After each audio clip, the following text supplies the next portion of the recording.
Üllatuslikult on käesolevas kollektsioonis mitu maali, kus keskseks toimumispaigaks on köök. Köök on kunstnikele kindlasti väljakutseks tänu oma erinevatele funktsioonidele. Lisaks praktilistele eesmärkidele nagu toidu tegemine on köök olnud alati ka sotsiaalne kohtumispaik, kuhu ladestuvad mineviku traditsioonid ja kombed, ajalugu, mis on kunstnik ikka paelunud.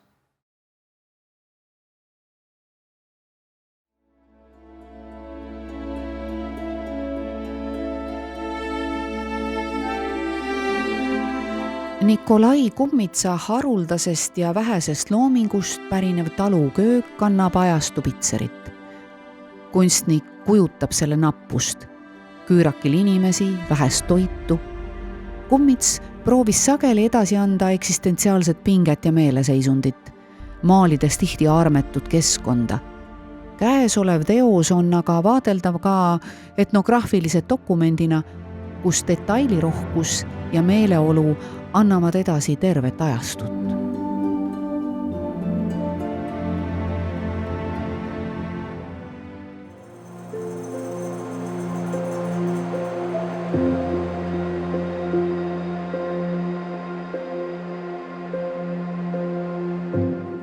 Valerian Loik on olnud võlutud taluköögi mitmekesisusest, objektide rohkusest ning nende vanusest, värvide küllusest ja miljöö arhailisusest.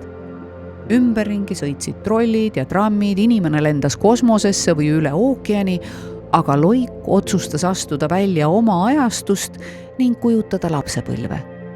Arhiiviliku hoolega näib ta maalivat üles kõik silme all olevad esemed.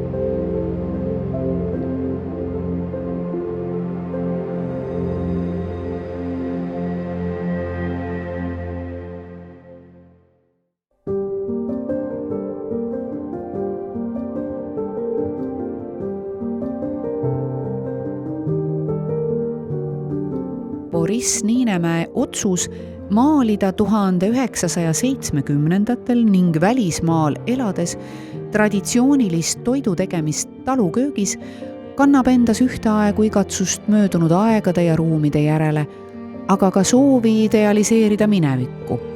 Naisterahvaste rahulik poos toob teosele teatava rauge ootuse, mis erineb tunduvalt kärsitust toidu tegemise kombest, mis oli 1970 aastatel juba üldlevinud.